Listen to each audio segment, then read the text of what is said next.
So we're going to begin in just a moment. But if I could just ask, I know that there's all sorts of traffic. And we're going to begin on time because there's another service that starts here at 7:30 with a whole different group of people attending. If I can just ask you to everyone scoot to the center of your rows so that as people are coming in, it'll be very easy for them to find a seat, and it'll be minimal disruption for everybody. That would be really wonderful. Thank you.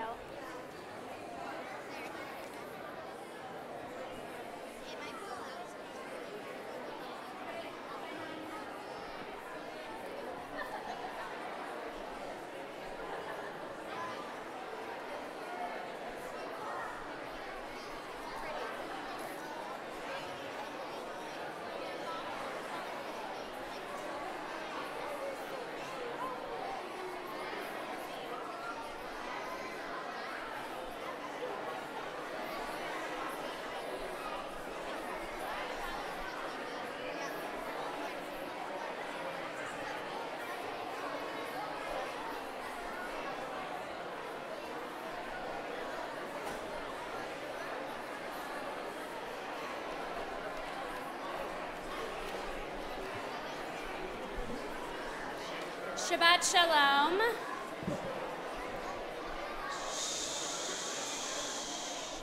Welcome everyone to our Friday the 13th Shabbat Kol Nidre service. There's a lot of things going on tonight. So I'm going to ask people who are still finding seats, there's lots of space available, to just find one as quickly and as quietly as you can. All the seats are amazing. I see nobody wants to sit down in the front, but you'll get a front row view of the choir if you do. And they're amazing. So tonight is actually the most serious time in our Jewish calendar. And of course, like every service here where we welcome congregants of all ages to participate with us, we also want to remind you that we are in a sacred space, and tonight is an especially sacred time. So if you are here with someone who feels like they need a little break, we invite you to take that break out in the lobby or in the chapel. You can watch the service in there. And I'd also like to ask that if there are children of any age that feel like they need to leave this sanctuary, that they are accompanied by an adult. So there's a very, very well-known rabbinic story about a man named Zusia. And all his life, Zusia wanted to be as good of a leader as Moses and as smart as King Solomon. And when he was approaching the end of his life, he was really worried that he hadn't done a good enough job. And his friend said to him, Zusia, don't worry about it. God doesn't care whether you're like Moses or like King Solomon. God wants you to be the best Zusia that you can be. I know it's a really weird name. Tonight, each of us have to look back and see whether we were the best versions of ourselves this past year. It's a time for honesty and thoughtful reflection, and it's a time for thinking ahead to the changes that we want to make going forward. And we're going to mark the beginning of this period of reflection by lighting our Shabbat and holiday candles. And I'd like to invite up the parents of the children in the youth choir to light our candles. So if you are a parent and your child is in the youth choir, please come forward.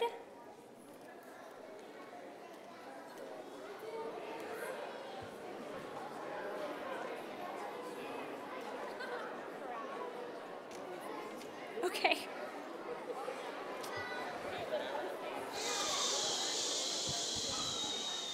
Don't steal their seats while they're up here.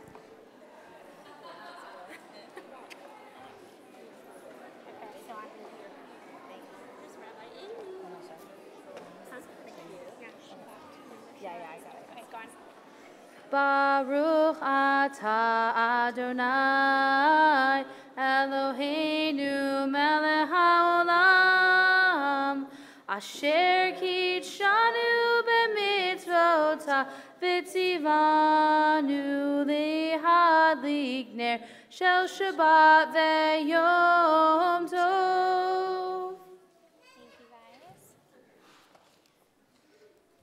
So it's our custom on Yom Kippur to recite a prayer named Hineni. And Hineni means, Here I am. Please join me in reading. Here I am, standing with my community, with friends and family and God. Here I am, trying to compose the prayers and thoughts which will help me reflect on my actions.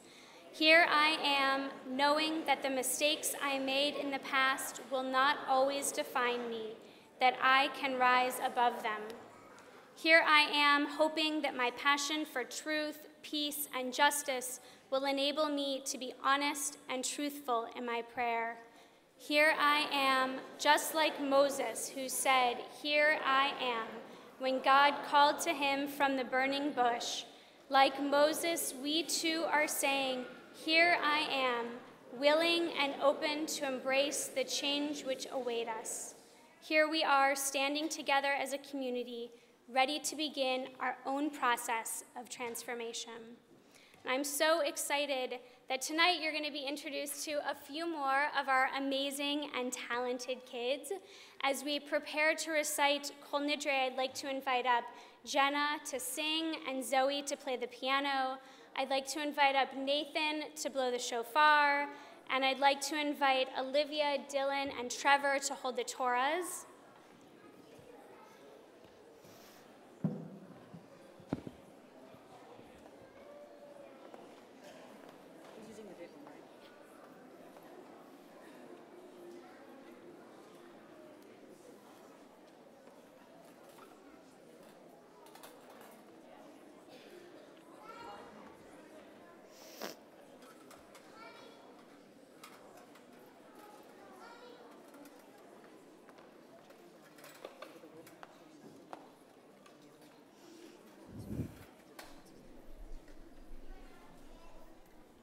So this is a very serious and solemn moment. So for the only time ever during this year that I am going to ask for complete silence for the next few minutes, and I'll ask you to please rise.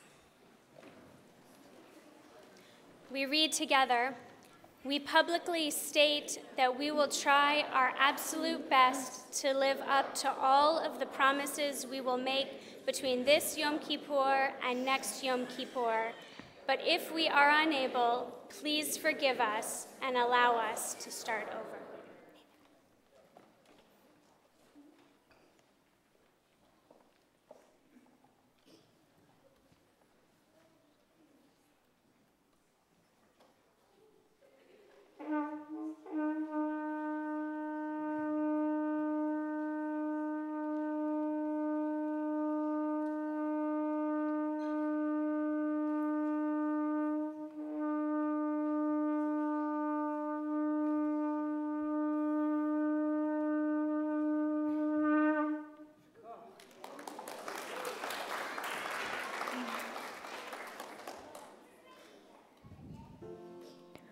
Kol nidre ve'esorei ve'haramei ve'konamei ve'hinuyei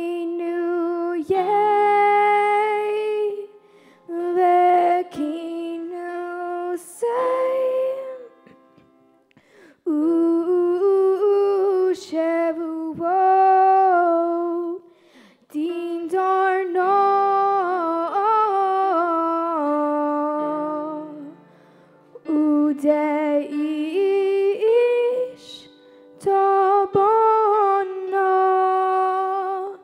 udeyaharimna udeyasarna onafshatana miyom kippurim zeh ad yom Kippurim habaleinu letova.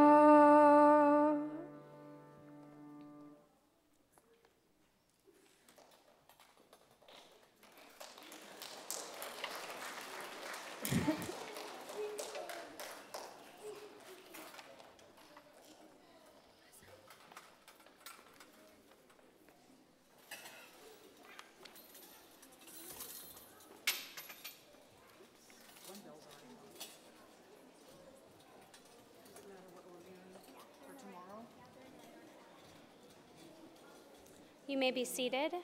Actually, just kidding. Stand back up. It's time for Baruch Hu.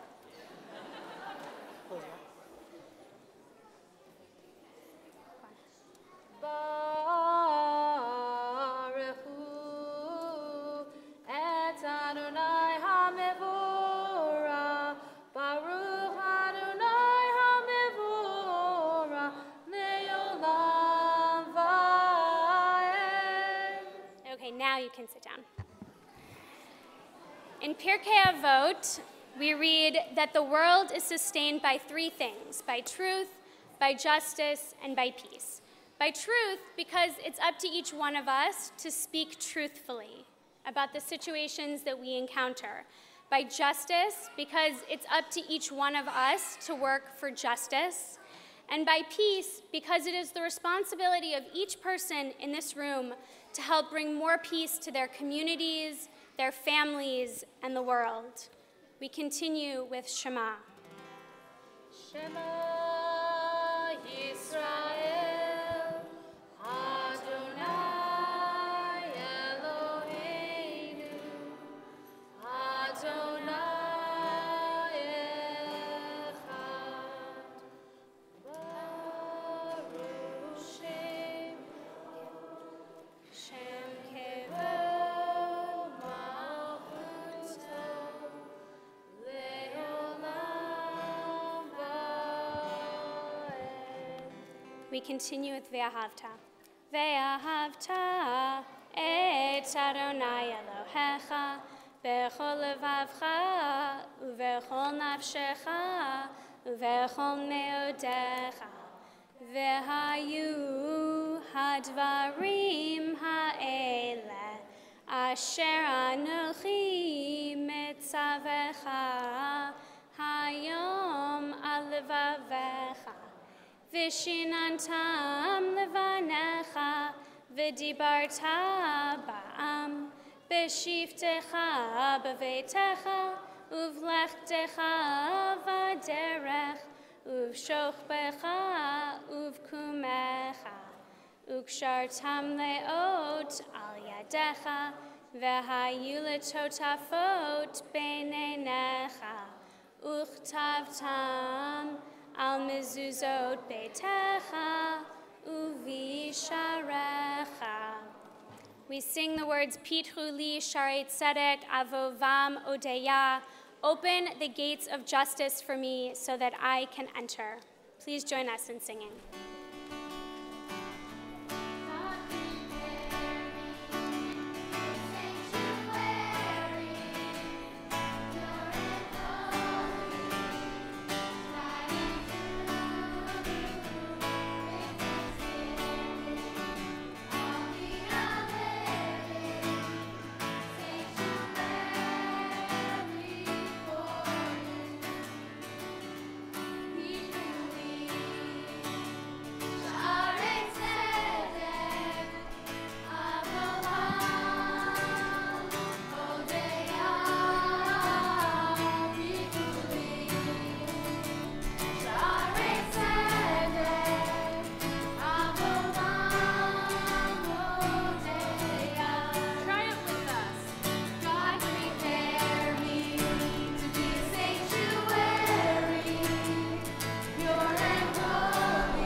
Please join me in reading responsively.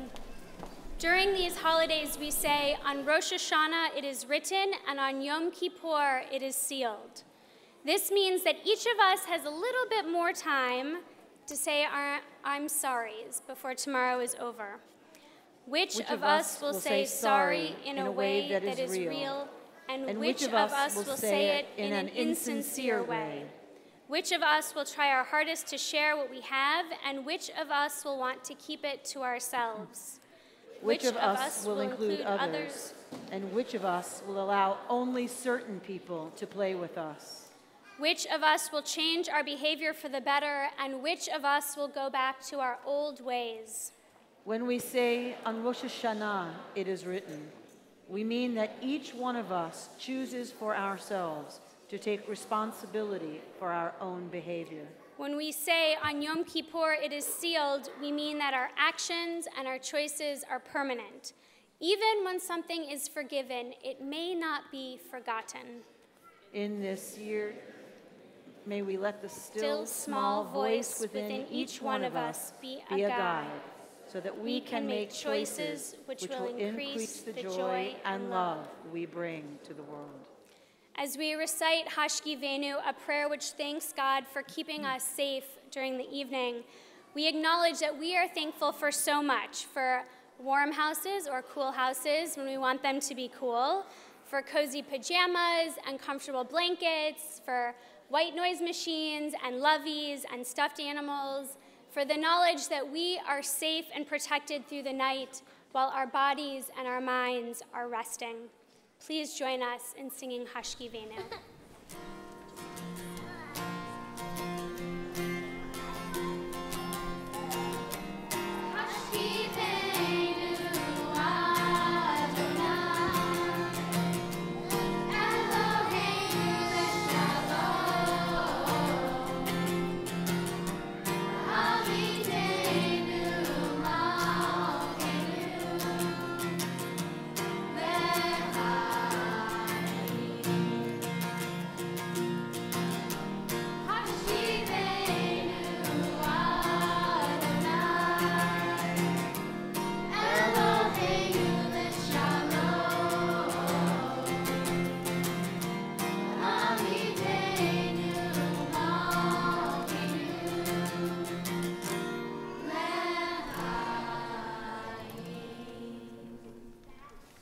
Pause for a moment from the task of thinking about ourselves to thinking about what others need.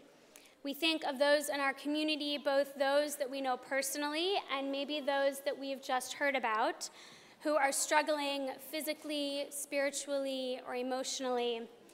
And we hope deeply and genuinely that the new fresh slate of 5774 will truly bring a clean bill of health and a return of their kind and smart and amazing and thoughtful and funny selves. If there are names of people who you are thinking about at this time, please share them aloud.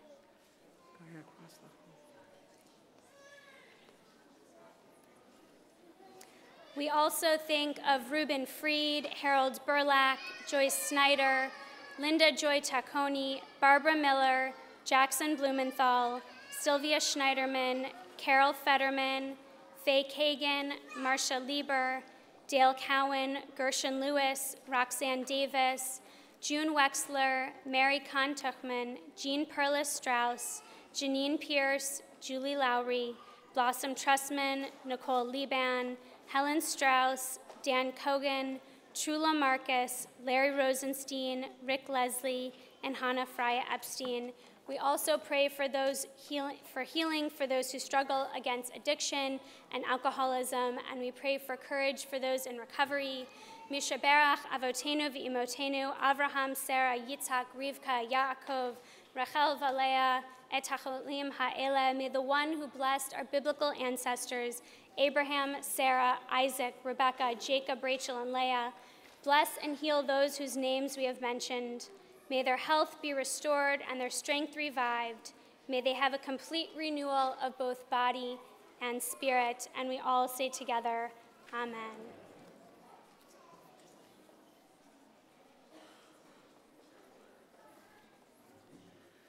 Welcome to our KI family service. I'm Rabbi Amy Bernstein, one of the rabbis here, and we couldn't be more pleased to have so many of you join us with your young ones. So we can make services meaningful for you and your aged children. We're coming to the silent Amidah, so we're coming to a time of silent reflection. So if you've got someone with you who is needing to not be silent, we totally get that. You might want to watch from the chapel for a minute. We take some time, always, in every service, to be quiet and to turn within and to look inward, because so much of our life is out there, and so much of our life is about what comes in from out there. And so the rabbis, even in their time, knew that for us to really do the work of becoming better people and making this time good, productive time for us, we have to spend some time looking inside, looking at the iPad of the heart and seeing what apps we find there. So we're going to come to the preparation for the Amidah, which says, "May God open my mouth that my lips might declare God's praises." So we're going to get very quiet. And generally we stand for this, but I'm going to ask us to stay seated because standing, it all gets really noisy. And I want you to just take a moment. Kids, this holiday is all about how we can be better and that we're wonderful, wonderful souls in these amazing, miraculous bodies. Sometimes we go off course and we don't do things like we should, yes? We go off course a little bit, kids? Molly, a big thumbs up from Molly, yes. So we go off course. Outside, you'll see on the banner lots of ways that our kids from OJE identified that they have missed the mark this year. So we're going to take a moment and I want you to think of one way that you feel really that you want to change, that you want to be better this year. So all of you young ones, how is it you want to be better? Do you want to be nicer to your siblings and to your parents? And parents, we really have to struggle, right? To get our heads and hearts behind the idea that we can do it differently. So already we've gotten louder. Shh. Please help the person next to you have a few quiet moments. And you can help them do that by not talking. Give the person next to you the gift of a few moments of quiet to think about how you want to change this year to be better.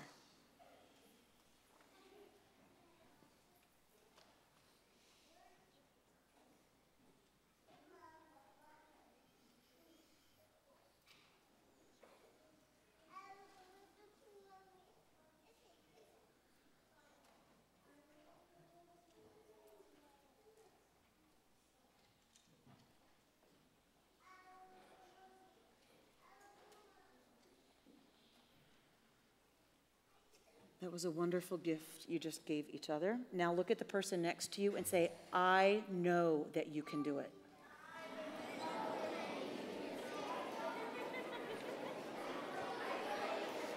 Huh? Wow. I just did it.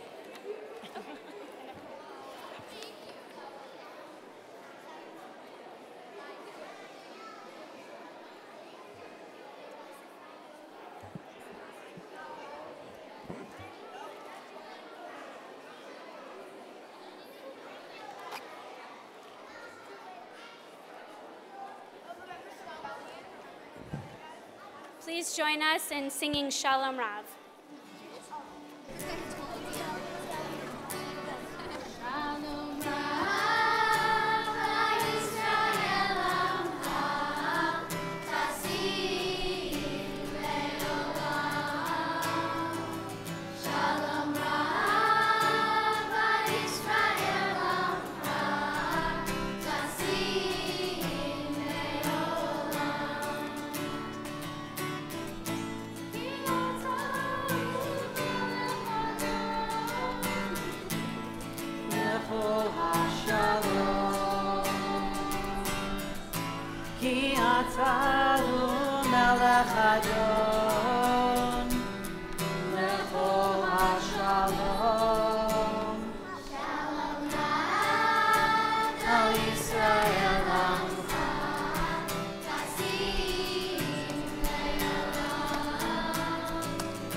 tasim le'olam.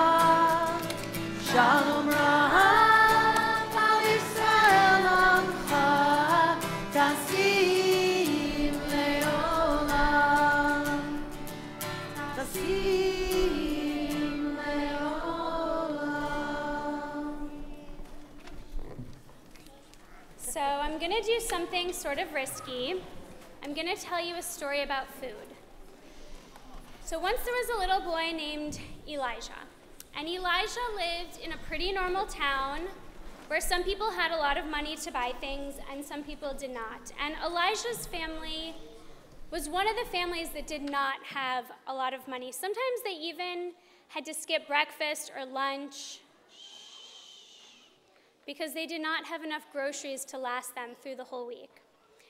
Elijah was a really good kid, and he had a lot of friends at school, but he also liked to play by himself from time to time because that's where he could use his imagination to experience things that he was not able to do in real life.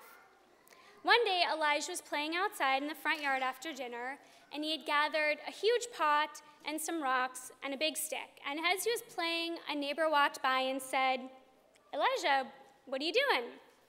And Elijah answered, "I am making stone soup." "Stone soup?" the neighbor replied. I don't actually think I've ever tried that before." Elijah looked up at her and said, "Well, come back later and you can try some. It's really, really delicious." The neighbor chuckled to herself as she walked on, but when she got back to her house, she went straight to her kitchen and took an onion from the bag in her cupboard, and she walked it back to Elijah and said, "Elijah, never having tasted stone soup before, I don't know, you're the expert, but do you think that maybe it would taste a little bit better with some onion?" Elijah quietly replied that he did actually think it would taste better with a little bit of onion, and so the two of them cut it up and put it into the pot. Not long after that, a friend of Elijah's dad came walking down the street, pushing a little baby in a stroller. He saw Elijah and called out, "Elijah, what are you doing?" And Elijah explained that he was making stone soup. And the father said, "Well, I've got a few carrots here. I just came from the grocery store. Do you think that your stone soup would taste better with carrot?" And Elijah did think that the stone soup would taste better with carrot, so he said yes, and they chopped it up and they added it to the soup. All afternoon, as Elijah was playing, different people would hear about his stone soup, and they would come back with all sorts of things: garlic, potatoes, a few green beans, celery. And when Elijah was called into dinner that night, he had to struggle to lift the pot, which was now full of all sorts of vegetables, plus the original rocks. And his parents said to him, "Elijah, what is all of this?" And as he explained each item that was in the pot, his mother lifted the heavy metal container and put it on the stove and lit the fire. And as he described each of the people who had added something to the pot, she carefully dished soup into small jars. And as he told them how hard it was for him to lift the pot and bring it into the house, they walked around the neighborhood together, bringing soup to others that they knew might not have had enough groceries for dinner that night. Tonight, we're full. Most of us had really fantastic dinners before we came here. But for those of us who are fasting, tomorrow is going to be different. We are going to hear our tummies rumbling and wish for like a piece of plain toast. It's going to be difficult to think about anything besides food. We're going to be tired because we won't have healthy food to energize our bodies. We're going to be cranky, and we're going to be hungry. Most of us probably eat about 21 meals a week, right? 7 days a week, 3 meals a day. We probably also eat a lot of snacks. I know, snacks, but let's take those out of the equation for now. For a lot of people like Elijah, they don't get to eat 21 meals a week like we do. They get to eat 17 meals a week. So that's about 4 less meals, 4 fewer meals than you and I get to eat. Okay, so another transgression for which I will atone in a few minutes. I'm going to show you a pie chart. This is like the cruelest Yom Kippur story ever. All right, so for people who do not have enough food for 21 meals a week, All of the blue represents the food that they buy with their own money. It's about 11 meals a week. And the green is the part that they get from all sorts of government programs. But the red is the part that they miss out on each week. It's actually about 4.5 meals each week that they just don't get. They just don't get to eat them. So you might be thinking, what about all the food at food banks? Are we not trying to donate 37,000 pounds of food this year? The amount of food that's collected in all the food banks in all of the United States only is enough to give people half of one meal each week. Not even a full meal, half of one meal each week. Okay, kids, somebody tell me what you feel like when you're hungry. Raise your hand. Tell me what you feel like when you're hungry. Okay, Phoebe. In just a couple words. Like you really need to have some food. You would appreciate it if you had some. Hope. Shh. Oh, extremely cranky. Okay, Zev. Shout it out really loud. If all my friends could be super quiet so I can hear, thank you. Oh, angry. Okay, raise your hand if you get angry when you're hungry. Okay, you can admit it. It's Yom Kippur. Okay. One more. Okay, Xander, really, really loud. Shh. You feel like you could eat one of your siblings. Okay, that is like the danger zone. Okay. That is seriously the danger zone that we've crossed into. Okay, shh. Imagine, guys, how kids your age are supposed to be good at soccer or focus on piano or have the strength to swim or dance or the concentration to learn a language or math when they are hungry.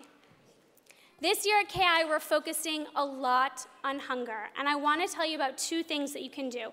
The first is to give more, because it's amazing that we give so much during high holidays, but there's 50 other weeks of the year. So, what would be amazing is if you bought one extra thing each time you went to the grocery store, literally one thing.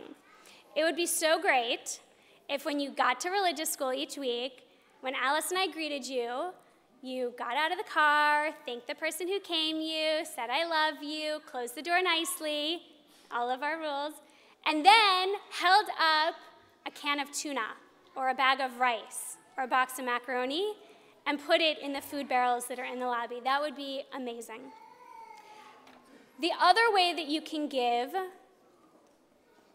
is through our new CSA program. If you have signed up to purchase fruits and vegetables, organic fruits and vegetables that will be delivered here, and even if you have not, you can still go to our website and donate any amount, $1, 22 cents, any amount. And that amount will be used to buy extra boxes that will be donated. And let me just show you so no one can say they don't know how to do this. There's our website, ways to contribute. At the very bottom, it says tribute gifts. And at the very, very, very bottom of that page, there's not usually a red arrow. It says, donate organic fruits and vegetables to shelters. I really mean it when I say that if you just donate $1, that would be amazing. Both of these things are pretty easy. They're a little bit of money, but they're not much time. The other thing you can do is join our Hunger Task Force, which recently helped pass a bill in the state legislature to help homeless teens get access to the food stamps that they're already allotted. If you want to be on this task force, please tell me. It's amazing. That is a little bit of time, but no money. Also, tomorrow afternoon at like 4:30? Around 4:30 at Wadsworth, Samuel Chu from Mazon is going to be speaking. I promise that whatever schlepping it involves to get to Wadsworth, it will be worth it to hear him speak. Although, I don't know if I have permission to tell you to go to Wadsworth because of tickets, but whatever. You should go to Wadsworth and hear Samuel speak. So Elijah. Elijah knew that it's the job of the community to help others that are in need, that even a very small amount from a lot of people can make a big difference, and that a warm bowl of soup on a hot night is more than just a full tummy. Our Talmud tells us that even a poor person who survives on charity should themselves give charity. I know that everyone in this room cares about the future of the next generation, and that doesn't just mean your own kids. It means the generation of kids that your kids are going to grow up with. So please, as you experience 1 day's worth of hunger, which many do not choose to experience much more frequently, please make a commitment of time or money. In Pirkei Avot it says, that we don't have to complete the task, but we can't stop trying to fix it. So whether you have $1 in a piggy bank or much, much more, every person in this room should be feeling compelled to make sure that fewer and fewer children say, I'm hungry. Please join us in singing Yehiyu L'Ratzon.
Oftentimes, I'll say something like, in the Talmud, the rabbis say, and then I'll say something really wise and serious. But the Talmud rabbis also say a lot of really weird things too. Like, for example, if you confess your sin, but you do not turn away from it, it's like holding down and bathing a wild reptile in the Talmud. What the rabbis are getting at, though, is that if you admit that you've done something wrong, but that you continue to do that behavior, it's pointless, right? It's a waste of your time, exactly like you would be wasting your time if you tried to bathe a wild lizard. So, in the next part of our service, when we all stand together and confess our sins, you better mean it, because otherwise I'll make you give the lizard in the silver room a bath. Please rise and join me in Vidui.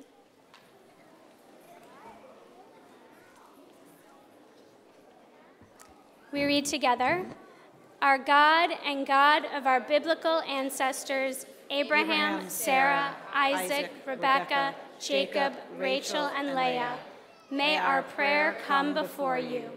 We know that we are not perfect, and it would be outrageous to stand here and say, I am such an amazing person that I have not made any mistakes in the last year.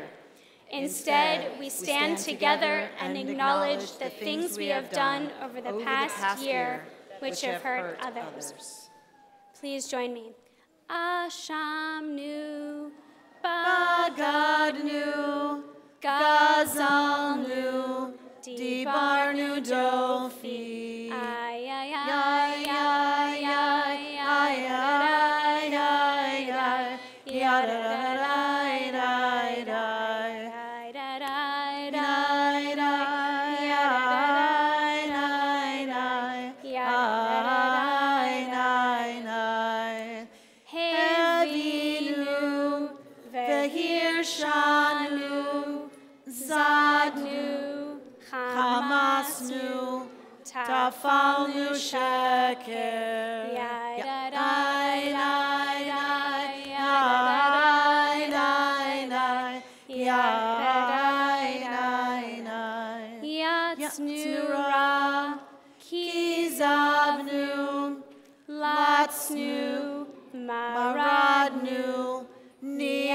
Asnu, Sararnu,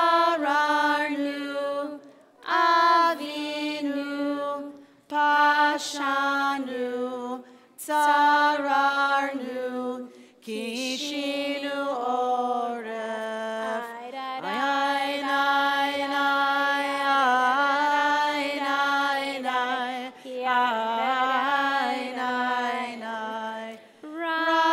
Rashanu,